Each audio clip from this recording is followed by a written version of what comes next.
네, 반갑습니다, 여러분. 잘 지내셨어요? 네. 예, 오늘 이제 10주차 강의 시작하도록 하겠습니다. 오늘 인간의 구조적 성질, 인간론 첫 번째 시간인데요. 자, 기도하고 시작하도록 하겠습니다. 하나님 아버지, 참으로 감사드립니다. 저희들에게 귀한 시간 허락하시고 환경 허락하셔서 하나님의 말씀을 또한 우리 신학을 깊이 배울 수 있는 기회 주셔서 감사합니다. 주어진 기회 또한 저희가 최선을 다하게 도와주시고 하나님의 준비된 사역자로 우리가 잘 준비되어서 하나님을 쓰시고자 하실 때에 하나님의 귀한 사명자로 잘 사용될 수 있도록 저희를 인도하시고 붙들어 주옵소서.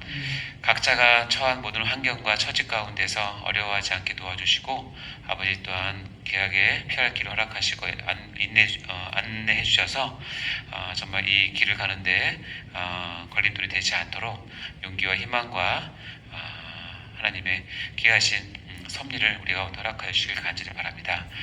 주님, 저희들에게 주어진 목표와 또한 사명의 그 끝을 바라보며 한순간도 쉬지 않고 정진할 수 있는 저희가 되게 도와주시고, 특별히 오늘 인간론 처음 시작하는데 우리가 누구인지 다시 한번 깊이 깨닫는 시간 되게 도와주시고 스스로를 잘 조절하고 절제할 줄 아는 그런 저희 사역자가 다 될 수 있도록 인도해 주옵소서. 마치는 시간까지 함께 하시고 또 으로 또 같이 참여하는 사랑하는 원우들에게도 함께 하셔서 동일한 은혜 허락 주시고 강의를 또한 귀담아 잘 듣고 마음에 새겨서 어쨌든 큰 유익이 될 수 있는 시간 될 수 있도록 축복해 주옵소서. 예수님께 맡겨드립니다. 감사드립니다. 예수님 이름으로 기도드립니다. 아멘. 자, 오늘 이제 10주차라고 말씀드렸고요. 우리 한번 리뷰 잠깐 해보고 하도록 하겠습니다. 저번에 창조와 섭리 했는데요. 자, 1번 읽어보겠습니다. 시작. 태초에 하나님이 천지를 창조하시니라. 이 말씀만 확실히 믿어도 우리는 분명히 달라질 수 있습니다. 믿으시죠? 아멘. 네. 2번 시작. 나를 비롯한 모든 만물들은 여호와 하나님께서 창조하셨으며 그 목적은 오직 하나님의 영광을 위해서이다. 따라서 이 목적대로 사는 삶이야말로 가장 가치 있는 삶이며 하나님을 기쁘시게 해드리는 삶이 된다. 하나님의 뜻 없이 창조된 것은 하나도 없다. 네, 우리 하나님의 영광을 위해서 우리가 목적을 가지고 태어난 건 꼭 기억하시고요. 자, 세 번째 시작. 하나님께서는 내가 하나님의 목적대로 행동할 때 협력하신다. 그렇죠? 4번 시작. 하나님의 섭리사역, 보존, 협력, 통치로 말미암아 오늘날 내가 존재하며 우리가 말씀 안에서 하나님께서 나를 창조하신 목적에 합당하게 행동하고 절대적으로 순종할 때 이러한 하나님의 섭리를 충분히 누리고 맛볼 수 있음을 알아야 한다. 네, 창조와 섭리 하나님의 사역 가운데 아주 중요한 부분이었고요. 자, 이제 드디어 우리 11번째 주가 되겠군요. 예, 강의는 10번째고 인간의 구조 성질돼서 볼 텐데, 자 봅시다. 우리가 서론 시작을 해서 이제 실론 저번 시간까지 마쳤고요. 오늘 어디에 들어가냐면 이제 인간론에 들어갑니다. 그래서 인간론 전반적인 그 흐름은 앞에 잠깐 실러브스를 보면 오늘은 인간의 구조 성질에 대해서 배우고, 다음엔 인간의 가장 존귀한 부분인 하나님의 형상으로서의 인간을 배우게 되고, 그 다음에는 또 인간의 가장 반대, 가장 어두운 부분, 죄 속에서의 인간을 배우게 됩니다. 그리고 그 죄 속에서의 인간이 다시 어떻게 하나님의 형상으로 회복되는지를 언약 관점에서 세 가지 언약을 통해서 보는데, 행위 언약, 속죄 속의 언약, 속죄 언약 속의 인간, 은혜 언약 속의 인간으로 이렇게 구성이 되어 있습니다. 전반적인 걸 한번 보시고요. 자, 우리가 인간론에 들어와서 결국은 이제 인간에 대해서 이제 우리가 같이 볼 텐데, 나눠드린 여러분 교환을 보면 세 파트로 되어 있습니다. 오늘은 인간이란 무엇인가 서론적인 부분을 할 거고요. 두 번째는 인간은 어떻게 구성되어 있나, 인간의 구조에 대해서, 본질적인 요소에 대해서 같이 보고, 마지막 세 번째는 그 구조를 어떻게 이해를 하고 나를 바라보거나 우리 사랑하는 성도를 바라볼 때 어떻게 적용할지를 이제 보게 될 텐데요. 자, 첫 번째는 인간이란 무엇인가? 자, 인간이 무엇인가? 참 굉장히 어려운 질문인데, 인간은 하나님 솜씨의 면류관이다라는 말이 있어요. 무슨 얘기냐면 하나님께서 만든 모든 창조물 가운데 가장 최고의 작품이다, 걸작품이다, 이런 얘기를 많이 하게 되죠. 그래서 하나님께서 인간을 향한 그런 특별한 마음은 우리 성경 곳곳에 정말 잘 기록이 되어 있고, 우리가 하나님을 만났을 때 감격을 누리는 것은 뭐냐면 우리가 하나님으로부터 지원받은 가장 최고의 면류관이기 때문에 하나님께서 우리를 다시 만나셨을 때 그 기쁨은 이루 말할 수 없고, 우리 역시도 마찬가지죠. 이 화령점정이라는 말이 있어요. 어떤 뜻이냐면 화룡, 용의 그림에다가 점정, 점을 찍는다라는, 그 눈을 찍는다라는 얘기인데, 이게 아마 중국의 이야기 같아요. 아시는 분 아시겠지만 중국에 하여튼 유명한 화가가 있었는데 그림을 너무 잘 그렸나 봐요. 그래서 유명한 절에다가 벽에다가 벽화를 그렸는데 큰 용을 2마리를 그렸는데 너무너무 잘 그렸대요. 그래서 오는 사람마다 보면서 정말 깜짝 놀랄 정도로 잘 그렸는데, 근데 희한하게 눈동자를 안 그린 거예요. 그러니까 좀 눈이 별로 안 좋았겠죠. 그러니까 사람들이 물어봤대요, 그 화가한테. 아니, 이렇게 용을 진짜 멋있게 실감나게 생동적으로 잘 그리셨는데 왜 마지막에 눈을 그리지 않았습니까? 라고 얘기하니까 화가가 내가 만약에 저 눈에 눈동자를 딱 그려서 점을 찍으면 그 용이 살아서 살아서 꿈틀거리면서 하는 승천할 거다. 그러니까 사람들이 믿었겠어요, 안 믿었겠어요? 안 믿죠. 그러니까 화가가 진짜 붓을 갖고 와서 마지막 그 용이 그림의 마지막 눈동자에서 점을 딱 찍는 순간 놀랍게 그 용이 꿈틀꿈틀 하면서 그 벽에서 튀어나와서 구름을 일으키면서 하늘을 승천했다. 그게 이제 화령점정이에요. 그러니까 어떤 뜻이냐면 어떤 모든 일의 마지막 종지부 아니면 방점을 찍는 거라고 생각하시면 돼요. 그러니까 결정적인 한 점을 얘기하는 거죠. 그러니까 온 우주를 하나님께서 창조하셨잖아요. 하시면서 이 모든 만물의 창조를 하신 목적을 정확히 말씀드리자면 하나님께서 우리를 만드시기 위해서 만드신 거죠. 그러니까 모든 무대를 다 만들어 놓고 마지막에 하나님께서 점을 딱 찍은 게 뭐냐면 인간이라는 거예요. 그만큼 인간은 하나님의 입장에서 보면 모든 것을 다 걸고 다 투자해서 만든 거라고 그래야 되나? 그래서 하나님께서는 인간을 그렇게 만드셨어요. 그래서 우리가 저번 시간에 배웠지만 이런 말이 있어요. 창세기 1장 31절 읽어볼까요? 시작. 하나님이 지으신 그 모든 것을 보시니 보시기에 심히 좋았더라. 저녁이 되고 아침이 되니 이는 6째 날이라. 다른 날과는 달리 이것은 심히라고 하는 부사가 들어가 있어요. 그러니까 전에는 좋았다, 굿이다고 하다가 여기는 심히 좋았다, very good.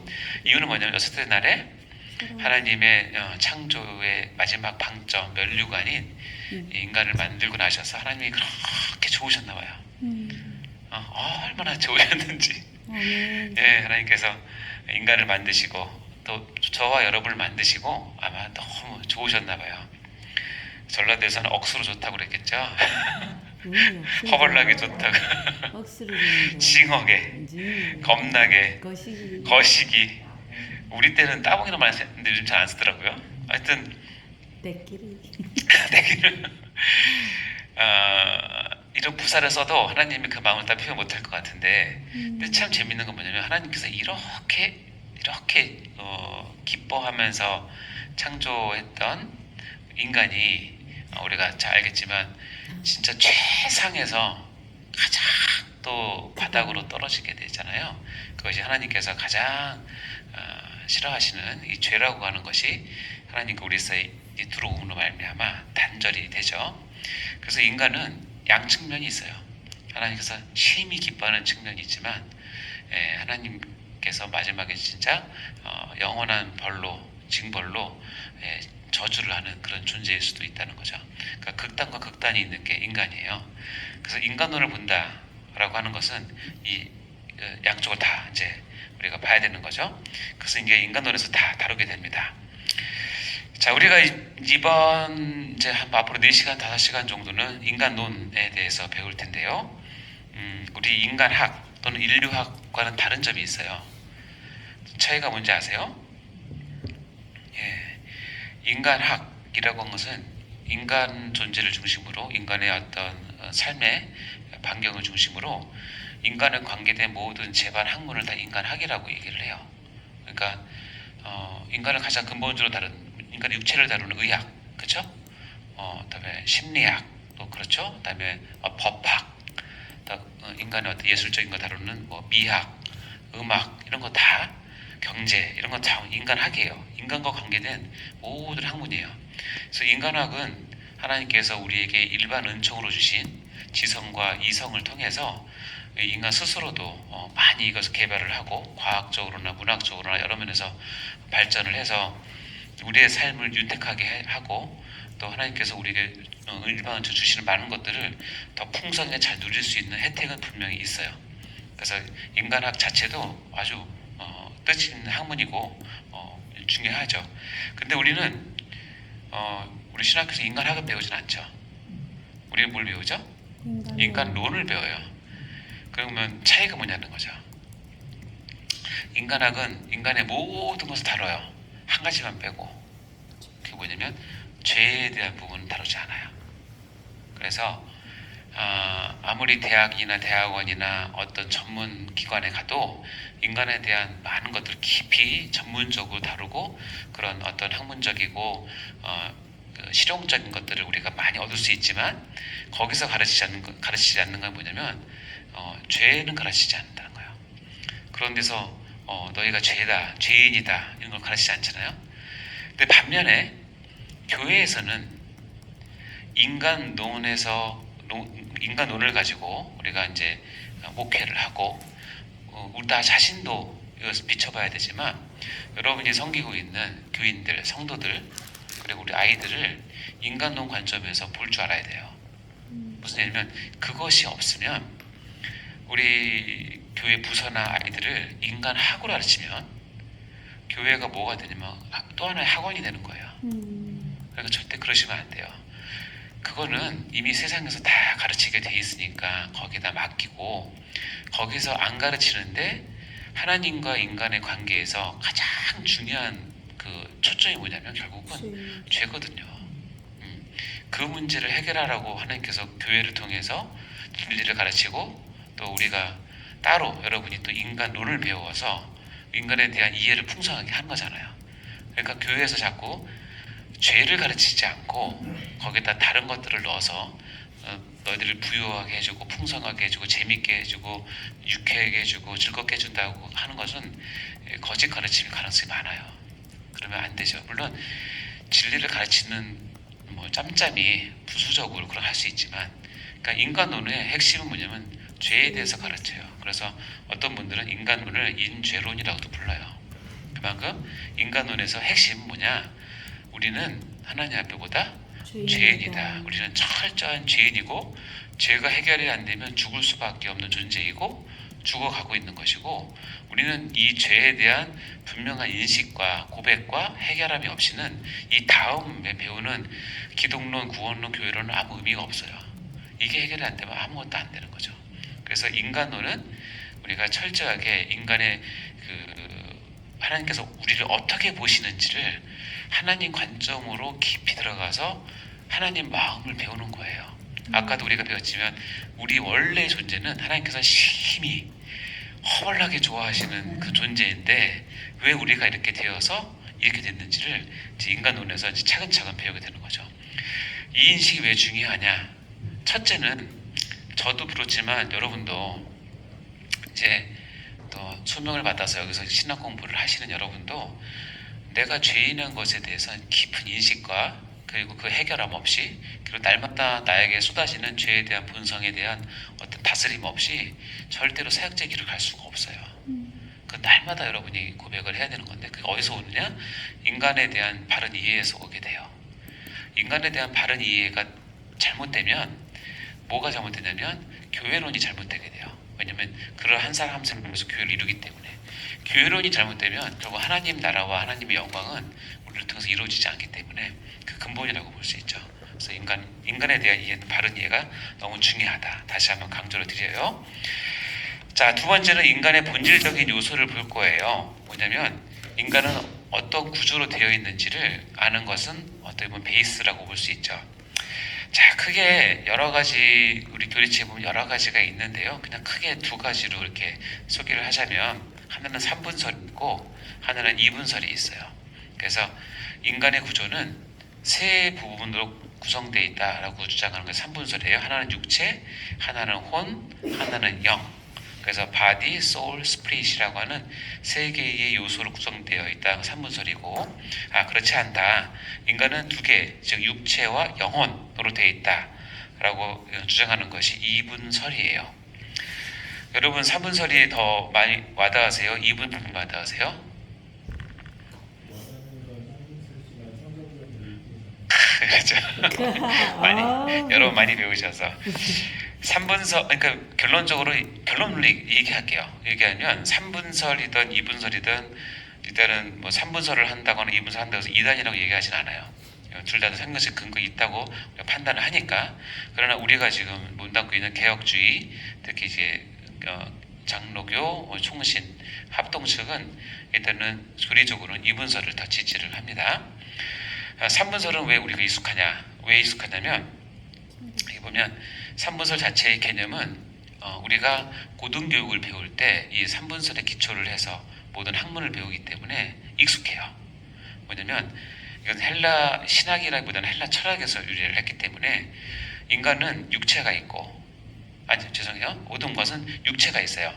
그 물질이 있는 거죠. 그래서 이것은 이제 식물이나 무생물 등 육체만 있는 거고, 거기 혼이라고 하는 어떤 정신, 이성 그런 것을 작용할 수 판단이 들어가면 그다음부터 이제 움직이는 생물, 동물이 되는 거예요. 그렇죠? 근데 거기에 인간만 뭐가 더 있다? 영이 더 있다. 그래서 육체와 혼과 영이 결합된 것을 사람이라고 얘기하고, 육체와 혼이 있는 것은 동물 또는 짐승이라고 얘기하고, 육체, 물질만 있는 것은 무생물 또는 식물이라고 보는 기본적인 생각하는 그 관점이죠. 이것이 어떻게 보면 굉장히 많이 익숙한 그런 책인데, 이거 보면 육체는 인간 본성의 물질적인 부분을 구성한다고 보는 거죠. 우리 인간으로 보면. 그리고 우리가 혼이라고 하면 우리도 동물이기 때문에, 쉽게 가면 동물이기 때문에 본능적인 생명의 원리를 이미 가지고 태어났다. 그래서 우리 뇌의 어떤 영양 활동을 통해서, 의학적인 활동을 통해서 생각하고 사고하고 판단하고 감정 이런 것들을 다 혼에서 한다라고 얘기를 하는 것이고, 거기에 이제 우리가 성경에 보니 하나님께서 하나님의 호흡을 불어넣어서 영을 주셨기 때문에 이 영이 있으면 하나님과 관계하는 합리적이고 불변하는 요소로 영이 있다. 그래서 이 세 개가 같이 있는 것이 사람이다. 제가 이제 이 교리를 배우기 전에, 제가 이제 청년들을 하고 이제 성경 공부를 하면서는, 제가 이제 교리를 배우기 전이니까 제 나름대로 이렇게 성경을 보니까 이게 너무 좋더라고요. 이게 딱 맞는 설명이에요. 그래서 제가 어떻게 학생들한테 청년들한테 설명했냐면, 인간은 세 개로 돼 있다. 육체와 혼과 영으로 돼 있는데 너희도 알겠지만 우리가 태어나면서 원죄가 있기 때문에 영은 죽어서 태어난다. 있지만 죽어서 태어난다. 그러니까 우리는 육체적인 본능이 다 있다. 그러나 우리가 교육을 받고 그다음에 가르침을 받고 주위 사람들의 어떤 예절과 눈치를 봐서 우리가 판단을 해서 혼이 발달을 하면 더 육체적으로 짐승적으로 사는 것보다는 우리가 혼이 발달을 해서 교육을 받아서 이성적으로 사는 것이, 육체를 혼이 지배할 때 그래도 인간답게 산다고 한다. 그렇다 하죠? 그런데 그 혼도 하나님과의 관계는 할 수 없기 때문에 하나님께서 중생을 주셔서, 은혜를 주셔서 영이 살아났을 때, 영이 육체와 혼을 지배할 때 그 사람이 하나님 보시기에 온전한 인간이 되는 것이다. 이렇게 설명을 하니까 다들 은혜 받았어요. 근데 은혜 받았다고 다시 일을 안 해요. 저는 그렇게 가르쳤는데 저도 그렇게 이해를 했고, 근데 나중에 이제 저를 가르쳤던 그 저기 목사님한테 이 부분을 배우면서 아, 내가 한 구절만 갖고 오해를 했었구나 하는 것을 깨닫게 된 거예요. 그게 어떤 구절이냐면 데살로니가전서 5장 23절 말씀이에요. 읽어볼까요? 시작.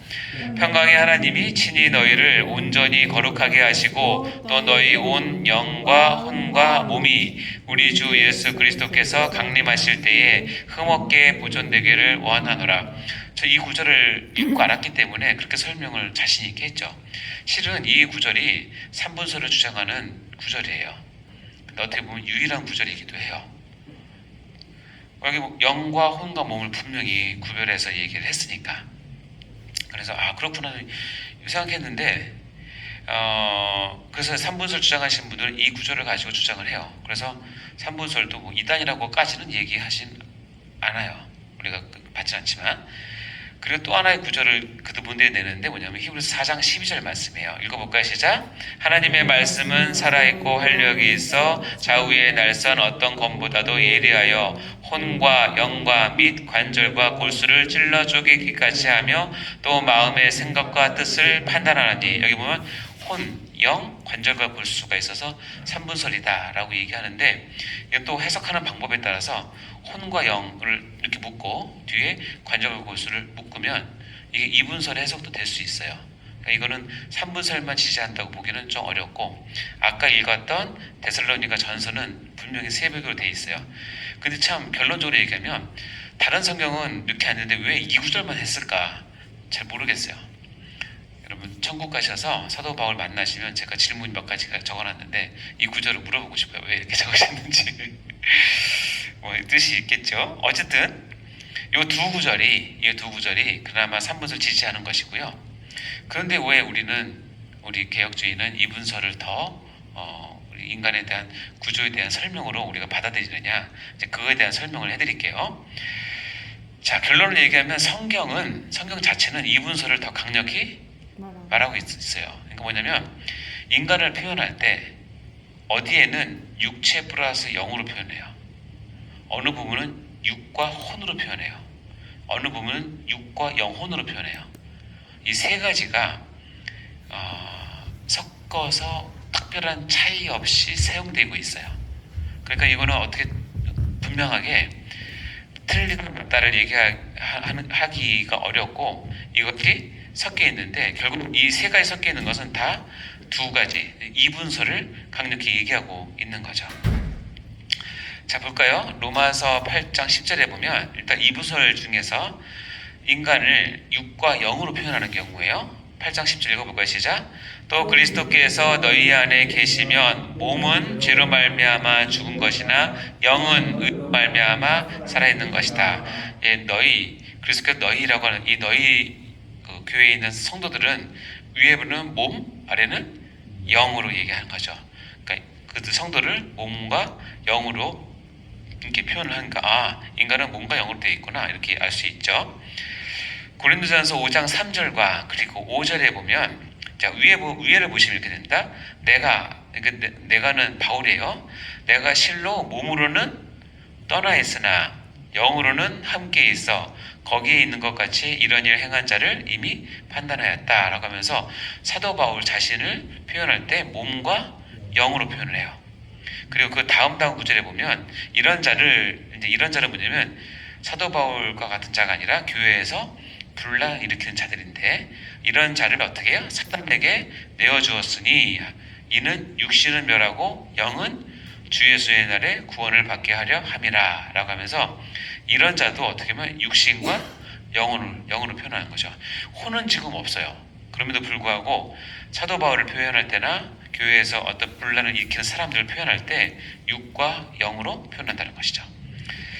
자, 그 다음 거 보면 고린도후서 7장 1절에 보면 그런즉 사랑하는 자들아 이 약속을 가진 우리는 하나님을 두려워하는 가운데서 거룩함을 온전히 이루어 육과 영의 온갖 더러운 곳에서 자신을 깨끗하게 하자라고 하면서 우리가 하나님 앞에 거룩함을 온전함을 유지하기 위해서는 육과 영의 더러운 곳에서 자신을 깨끗하게 하자라고 얘기를 하는 거죠. 그럼 혼은 뭐 안 해도 된다는 뜻이 아니잖아요. 그러니까 육과 영을 씀으로써 인간이 이 두 개의 부분으로 되어 있다라는 것을 얘기를 하고 있는 것이죠. 또 한 구절이 있습니다. 고린도전서 7장 34절에 보면 마음이 갈라지며 시집가지 않는 자와 처녀는 주의 일을 염려하여 몸과 영을 다 거룩하게 하려 하되 시집간 자는 세상 일을 염려하여 어찌하여야 남편을 기쁘게 할까 하느니라 라고 되어 있습니다. 여기 보면 시집가지 않는 자 처녀는 주의 일을 염려해서 몸과 영을 거룩하게 한다라고 되어 있죠. 그러니까 시집가지 않는 자와 처녀를 표현할 때 몸과 영으로 표현을 해요. 똑같이 우리 시집가신 분들은 남편을 항상 기쁘게 할까 고민하십니까? 지요. 그래서 사역하기 힘드십니까? 네. 여러분을 십자가입니다. 결론을 이렇게 말씀드리면 둘 다 하셔야 됩니다. 네. 둘 중 하나 절대 포기하시면 안 됩니다. 네. 근데 여러분 보니까 몸과 영을 사람에게 표현했다. 자, 이해되셨죠? 인간을 표현할 때, 성경 인간을 표현할 때 육체와 영으로 표현한다. 자, 또 어느 구절을 보면 인간을 표현할 때 육체와 혼을 표현한다는 거예요. 창세기 35장 18, 19절에 보면 읽어볼까요? 시작. 그가 죽게 되어 그 혼이 떠나려 할 때에 아들의 이름은 벤론이라고 불렀으나 그 아버지는 그를 베냐민이라 불렀더라. 라헬이 죽음에 에브라 곧 베들레헴 길에 장사되었고, 지금 누가 죽었냐면 베냐민을 낳고 나서 라헬이 죽었어요. 라헬이 누구예요? 야곱의 둘째 아내라보다는 더 좋은 거면 제일 사랑했던 아내. 이 라헬 때문에 수위를 사랑에 빠지면 그렇게 되는데 하여튼 라헬인데 라헬이 이 베냐민을 낳다가 아마 과다출혈로 돌아가신 것 같은데 성경이 어떻게 표현하냐면 그가 죽게 돼요. 뭐가 떠났대요? 혼이 떠났어요. 이거 3분설로 해석을 하면 지금 육체와 혼이 있으면 뭐예요? 영이 없어요. 동물이에요, 동물. 동물이. 그러니까 우리가 보면서 라헬이 충격적인 사실, 라헬이 알고 보니 애완견이었다 이렇게 하시면 안 돼요. 왜냐면 라헬은 지금 뭐예요? 야곱이 가장 사랑했던 아내잖아요. 근데 그가 죽을 때 혼이 떠났다라고 얘기를 하는 거예요. 그렇죠? 그러니까 육체와 혼을 사람에게 쓰는구나. 동일하게. 열왕기상 17장에 보면 엘리야가 과부집 아들이 죽게 됩니다. 그래서 가서 아이 위에 몸을 3번 펴고 엎드리고 여호와께 부르짖어서 하나님께 기도합니다. 하나님, 이 아이를 살려주세요 라고 평범하게 하지 않고 엘리야는 조직신앙을 열심히 공부하셨던 분이에요. 어떻게 표현하냐면 아이의 혼으로 그의 몸에 돌아오게 없어서. 무슨 뜻이에요? 혼이 육체에서 혼이 나가면 죽은 건데 혼이 다시 들어오면 사는 것이니까 아이 살려주세요를 어떻게 표현한 거예요? 아이의 혼이 그의 몸에 돌아오게 하옵소서. 이 아이는 인간인데 어떻게 표현한다? 혼과 육체로 표현하는 거죠. 하나님께서 엘리야의 이 조직신학적 기도를 들으시고 그 아이의 혼이 몸으로 돌아왔어요. 그럼 어떻게 돼요? 아기가 살아났어요. 성경에서는 육체적 죽음을 어떻게 표현하냐면 육체와 영혼이 분리되는 것을 표현하잖아요. 그러니까 그거를 보면 엘리야는 정말 공부를 열심히 하신 선지자세요. 이렇게 표현하잖아요. 하나님도 그걸 알아듣고 이렇게 하시잖아요. 그러니까 혼을 이렇게 표현했구나. 신약에 가면 아나니아와 삽비라 아시죠? 아나니아와 삽비라 사건은 초대교회 때 초대교회 선교를 위해서 하나님께서 얼마나 하나님 교회의 거룩함을 중요시하는지를 보여준 샘플로 아나니아 삽비라가 걸린 건데, 아나니아 삽비라는 정말 부부간의 금술이 좋았어요. 너무너무 좋아가지고 다 땅을 판 다음에 둘이 이제 누워서 얘기하다가 뜻이 맞았어요. 우리 얼마 감추자. 우리 둘만 알고 있는데 누가 알겠냐. 근데 성령님이 알고 계신 거죠. 근데 왜 따로따로 가져갔을까요? 그건 모르겠어요. 아나니아한테 베드로가 얘기했는데 아나니아가 거짓말을 했어요. 바로 죽었어요. 그때 표현하니까 아나니아가 이 말을 듣고 엎드려 뭐가 떠났다? 혼이 떠났다고 표현하죠. 그리고 나서 삽비라가 왔어요. 또 똑같이 질문했는데 또 속여요. 그러니까 어떻게 베드로의 발 앞에 엎드려서 뭐가 떠났어요? 혼이 떠났어요. 그래서 젊은 사람들이 와서 죽은 것을 보고 메어다가 남편 곁에 자랑스를 했어요. 이것처럼 성경에는 인간이 살고 죽는데 혼과 육으로, 육체와 혼으로도 표현한다. 이건 우리가 알 수 있죠. 이제 두 개 있습니다. 인간을 표현할 때 육체와 영으로 또는 육체와 혼으로 쓸 수 있다. 그렇죠? 다음 두 번째 시간에 또 들어가도록 하겠습니다.